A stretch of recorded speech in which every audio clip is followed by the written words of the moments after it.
Tapi kalau kita minumi obat, dipaksa berhenti berarti prosesnya. Akhirnya tubuh memerlukan gejala.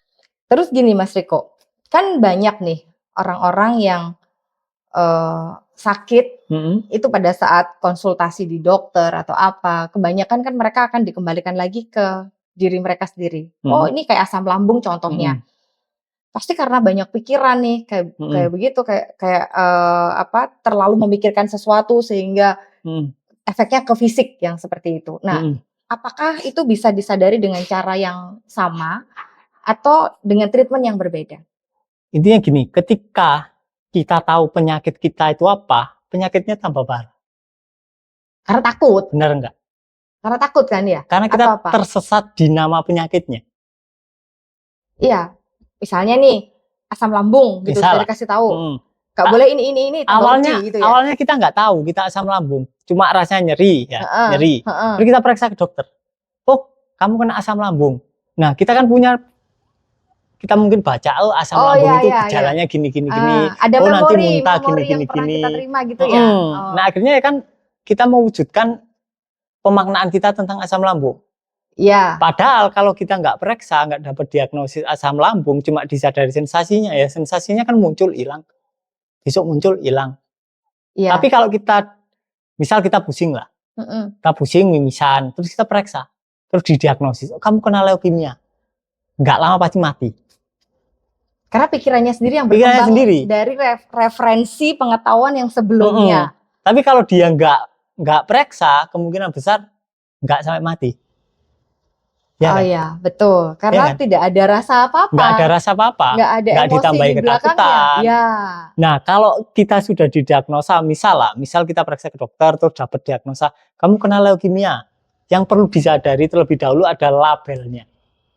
Oh ya, ini menurutku buat yang sudah terdiagnosa nih, gitu kan? Gimana caranya menyadari bahwa labelnya. Sampai nanti sehatnya itu gimana, itu berarti labelnya disadari itu terlebih dahulu. Cerita-cerita leukemia di kepala kita itu perlu disadari terlebih dahulu. Nggak dibuang, disadari.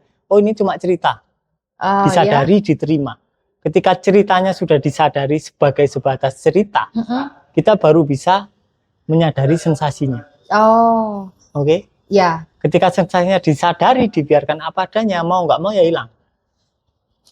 Bentar Mas Riko, berarti proses reaksi tubuh itu terjadi, itu pada saat kita menyadari, baru dia terjadi proses reaksi ya?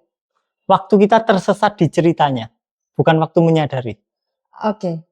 Pada saat tersesat di ceritanya. Kejadian cerita-cerita itu, otomatis reaksi tubuh langsung terjadi atau langsung terjadi dia.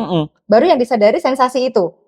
Jadi misal kita didiagnosis. Biar clear ya, clear maksudnya, biar nggak bluder di tengah bingung gitu misal kita didiagnosis, misal di sini benjolan kan. Ini kan ada benjol kan kemarin kan. 2 minggu kemarin tuh ada benjol.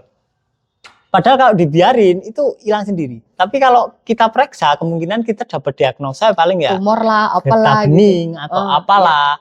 Kemudian kita tambah takut, itu pertama. Ya. Ketakutan akan semakin memperparah penyakitnya.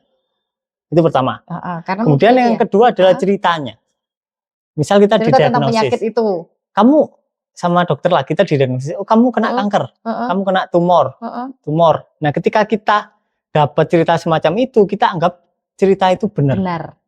Oh, berarti tumor itu gini. Dan aku punya tumor.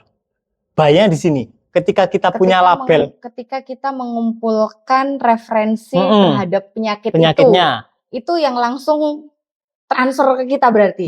Dan itu terjadi. Dan terjadi identitasnya. Kita menyadari diri, kita menganggap diri kita itu sebagai pengidap tumor. Berarti kita sendiri yang mewujudkan itu terjadi, mengizinkan itu terjadi atas referensi pikiran-pikiran kita parah. itu. Oh, oke. Tambah parah. Ya. Tapi kalau sedari awal kita nggak periksa, terus dibiarin apa adanya, ketika misal ini benjol ya, misal ini benjol, nah rasanya kan muncul ketakutan pertama. Nah, ketika kita benjol ini kan sensasinya kan nggak enak, sakit lah, mungkin sakit. Ketika itu dibiarkan muncul apa adanya, rasa sakitnya awal hilang lah, terus baru muncul ketakutan. Ketika ketakutnya disadari, hilang, mau nggak mau benjolannya hilang, mau nggak mau. Itu sudah otomatis ya. Otomatis. Anggaplah awal gini lah. Yang simpel-simpel aja lah, sakit flu lah. Flu itu kalau disadari sensasinya, dibiarkan apa adanya, mungkin tubuh akan perlu flu itu mungkin 1 tahun 2 kali atau 1 tahun sekali lah.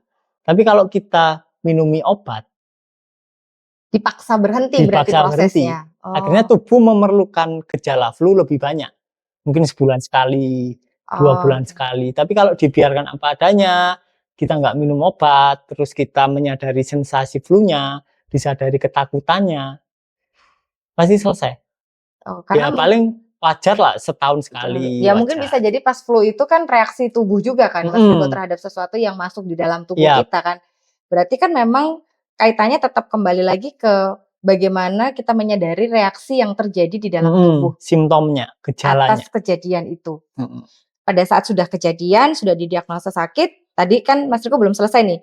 Sadari dulu label penyakitnya. Kemudian selanjutnya label penyakitnya atau ceritanya disadari, kemudian gejalanya disadari. Rasa sakitnya, kemudian emosinya. Oke, emosinya. Emosi takut ini nanti berlebihan bagaimana, kalau ini terjadi begini bagaimana gitu kan. Biasanya pikiran akan lari ke sana kan Mas Riko. Terus ke kematian akhirnya kan gitu, karena ini penyakit ganas dan lain sebagainya. Itu disadari dulu. Disadari. Ya? Aslinya itu orang tersesat itu karena ketakutannya akan kematian. Oke. Makanya dulu itu awal kan aku disuruh ke kuburan. Ya tujuannya untuk menyadari ketakutan akan kematian. Menghadapi rasa takutnya berarti. Disadari. Oh, ada rasa takut akan kematian. Karena itu kan wilayah yang tidak dikenal kan. Iya. Entah itu kita dapat dogma tentang kematian itu juga nggak ngefek. Iya. Karena otak kita nggak tahu. Iya. Kalau kematian saya dulu ada apa juga nggak tahu. Begitu Mas Riko. Kalau ngelihat orang yang mati takut gitu. Pasti takut. Nanti tiba-tiba dia datang ya, terus moro-moro kayak gitu loh Mas Riko. Itu harus disadari. Harus disadari. Begitu disadari ya luruh dia ya. Luruh. Habis ya. Habis. Oke. Setelah tadi sudah 3 hal nih. Terus kemudian sudah menyadari labelnya, ceritanya, terus habis itu hal-hal yang menakutkan di dalam penyakit itu gitu kan. Setelah itu udah selesai berarti Mas Riko? Udah selesai. Itu terus pokoknya kalau itu muncul ya disadari. Kan muncul disadari. Itu kan munculnya nggak mungkin sekali ya Mas Riko. Pasti sekali.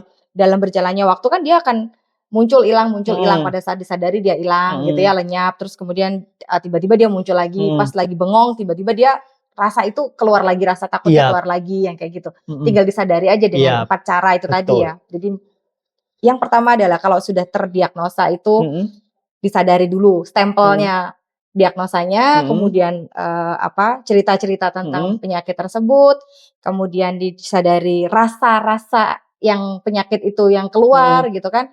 Setelah itu ya selesai. Selesai. Sesimpel itu berarti ya, harusnya. Tapi selesainya itu bukan berarti fisiknya sembuh. Ya itu kan proses di dalam pikiran dulu yang selesai secara emosi ya. Oh memang itu berarti yang bukan terjadi. Berarti, bisa jadi fisiknya mati. Oh oke. Apapun yang terjadi berarti ya. Iya kan? At the end kita nggak pernah tahu ya Mas Riko. Nggak pernah tahu. Tapi kita akhirnya kalau prakteknya benar kita akan tahu bahwa kita nggak pernah mati. Nggak pernah lahir, nggak pernah mati. Yang paling penting kan itu. Dapatkan paket lengkap e-book Lautan Keberlimpahan. Diskon 50%. Masukkan kode promo berlimpah. Hubungi 082231034524.